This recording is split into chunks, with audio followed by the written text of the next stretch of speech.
with Shackles off TV. Emmanuel Matthew. And we just got finished seeing the movie Streamers.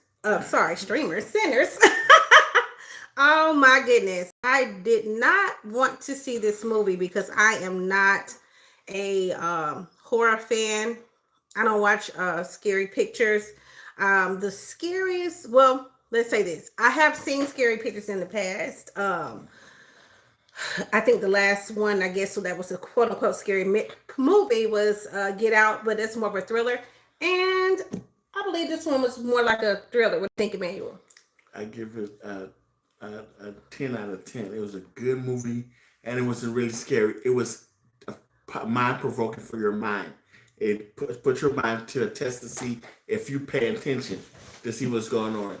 You cannot believe what everybody tells me. People say, because our son did come home and was telling us the movie was scary. And I was like, you know what? It's not going to be scary. Let me see the movie first and see if I can break it down. If I can break it down, then it's not scary. And it's not scary. It's really mind provoking. It got you thinking. And the fact that it does get you thinking, that's what intrigues me to want to watch the movie. I'm a researcher, so I love to, listen to other people's viewpoints. So I listened to probably at least 50 different viewpoints, watching different people's opinions all over social media, on TikTok, on YouTube. I don't think I saw any on Instagram or anything like that, but just trying to get a breakdown. So I pretty much, understood what the movie was about based off the reviews, and I didn't care about the spoilers because, like I said, at first I was apprehensive about watching the movie because I thought it was really like, I'm not a fan of vampire movies, and the only other, well, the one that I can recall that was a really good movie that I saw a long time ago was a movie called Interview with the Vampire. And I want to say that movie. Eddie Murphy. Eddie Murphy was in that movie? I think it was Eddie Murphy and it was the black actress name. I forgot the name. Oh, okay. Well, that one, and there's another one with Val Kilmer. I think Val Kilmer was in one. Y'all, somebody put in the chat if I'm wrong. But anyway, it was a long time ago, probably in the 90s or early 2000s. So that's the last, I think, vampire. There was a vampire with Eddie Murphy, but what's it called? Interview with the Vampire? No, I can't remember. It was called something else, but I did see that one too. So we have to go back and do some searches on that, or somebody can put it in the chat, please. Somebody put a comment in. But I will say this: I am a Christian. I am a card-carrying Christian. I am a Christian in my spirit and my soul. So it's my husband, Emmanuel. Yeah. Emmanuel means God is with us. So we definitely took God with us when we went into the movie theater. And I prayed. I'm not gonna lie. I said, Lord, please don't let anything, hurt me, my family. My sons had already saw the movie. And they enjoyed it. They, I was saying, well, I don't know, get different opinions. But I will say this, every single actor, of course, Ryan Coogler, and I can't tell you all the people that was behind the scenes, production crew, other directors and writers and cinematographers and choreographers and fashion design, everybody did their this, right? They did their thing. It was, you don't see movies that are well made like that anymore. You see a lot of blockbuster movies like remakes or Marvel movies or stuff, and I like adventure movies. So this was more, it was like a adventure meets historical fiction meets vampire. It was its own genre. Like you have not seen this movie before. You got to see it. Right.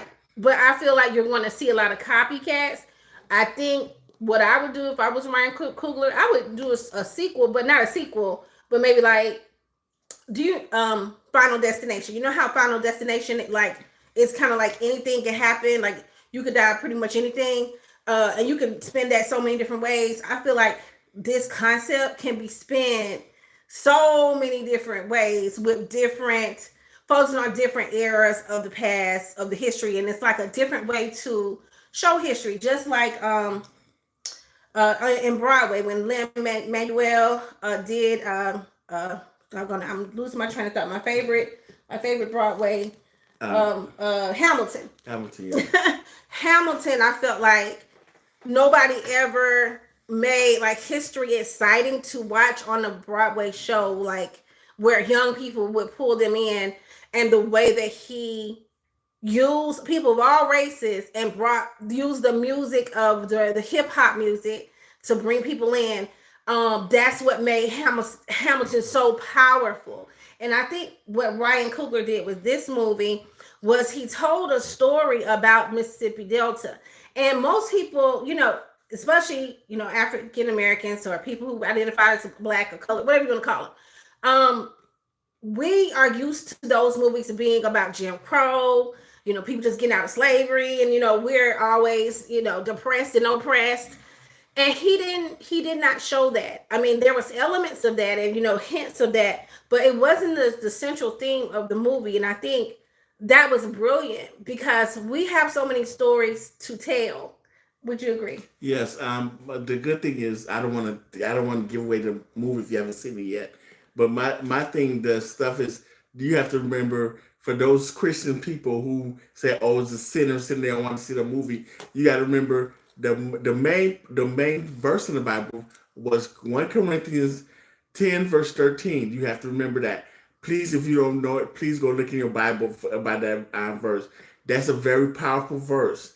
If that verse can carry you through your temptation and help you out. So my thing is, you don't let no temptation take control of you. Let it go. You just let it go. And then if you think about it, if you understand, Christianity and things like that, you know that we all have sinned and fallen short of the glory of God. And so, I love how this, and like I said, I'm not going to give any scenes away, any spoilers. There's plenty other videos out there that do it. But you have to always, it makes you really reflect on you, because all of us are forced or faced with some type of temptation in our life. We are who I love how they were in the country and they're driving on those country roads. And anytime, back in, if it's set back in the 1930s, when people were, sharecropping, right? And as black people, a lot of black people, African Americans, we have a phobia of being in the country, and a lot of us, I'm from the South, I'm from the Metro Atlanta area, even though I live in Metro Atlanta, but I'm closer to the country now than I used to be. There's a lot of negative connotations with being in this. A lot of people fled, the great migration, people fled to Chicago and New York and Detroit because they were ran out. And a lot of the 40 acres and a mule that we were promised, we never got. So this was, if you really embodied that, it was like, I love historical fiction, I love history, but it's like, what if this happened? And if you think about it, yes, during that time, people had all these different cultures. Who knew? Like, it makes you want a lot of stuff that in the movie. I was looking it up. I'm gonna be real with you. I only saw 95% of this movie. I didn't see 100% because when I knew the scary scenes was coming, I had my little earbuds in, and I looked down at my phone and I turned it up real loud so nobody could hear. Because I'm not wanting to see those things. And she is telling the truth. She is telling the truth, because I looked over. I was like, "What are you doing?" And she had an earbud in her ears, and she was gone. She was gone. Right. So that's I knew that, what I had to do was do what I needed to do. And, you know what you can handle and what you can't handle. But I will say this, please, don't be afraid to see this movie. We don't get a lot of black movies. Let's just be clear. I don't recall, somebody can correct me, any movies that were written by black people with majority black cast that came out. Yes, and directed. That came out this year. I could be wrong, and there is one movie that I do want to see that actually came out last year, but I think they're going to re-release it, and it's called 40 Acres, and they did a preview of it. Ooh. And that movie was like, I need to see that. So I do, shameless plug, but I do recommend you all see that. But I don't recall any black movies coming out in 2025, except seeing that preview. And I think this movie, Sinners movie, helped to promote these other movies like that. The filmmakers, I love going when I have the time, going to film festivals. I absolutely love it. And I do have a performing arts background. I went to a performing arts school and I was an act, well, I still am. I just don't act, now I'm more of an engineering teacher. But I have an acting background since, I was 12 or before then. So I can relate to art. And this movie embodied true art and storytelling. That is why I was drawn to it. And also, I'm a very introspective person. So if you are an analytical and introspective person, I love watching movies and breaking it down for the symbolism. I don't like action just for action, right? Even when I'm watching action movies, I'm always saying, what's the symbolism behind it? What was the author's purpose?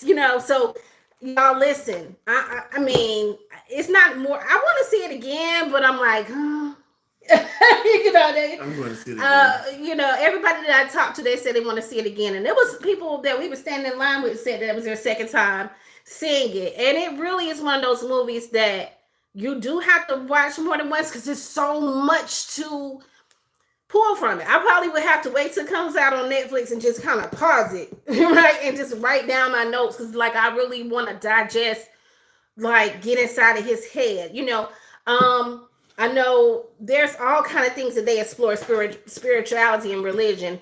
They talk about Christianity and hoodoo. I'm not into any hoodoo or voodoo, and that was another reason why I didn't want to see it. But it was in the context of the area.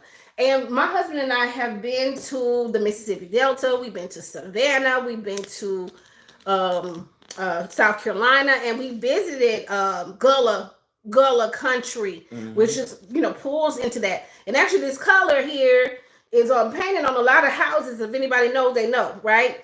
To ward off spirits, right? So I just like this color. But what I'm saying is, yes, right, it was. So it was infused in the movie, but it was not the movie, and it wasn't in a scary context. And I don't promote anything like that, but I'm just saying it made sense in the context of the film for being a period piece. They brought the vampire element in, but if you think about it, it makes so much sense because if you look at what's going on in the music industry, which has been going on for probably hundreds of years, it's just now becoming more. People just start seeing it. I've been knowing for years, right? The stuff that was coming out in, about like Puffy and all these different things, these parties and people selling their souls to them, that's always been rumors, right? And it didn't start with hip hop. That started long time ago. And it makes you think, what would people do for money and fame? And so I'm just going to leave that there. I'm going to leave that on the table, right? But, I'm going to highly recommend, like I said, my husband gave it a 10 out of 10. I give it a 10 out of 10. We don't watch a lot of movies. I don't even know if we went to the movies at all this year. I think that was our first time, and I could be wrong because if it's a good movie, I'm probably going to do a review more than likely. And I don't recall doing any reviews this year. I'm looking forward to seeing the 40 Acres movie.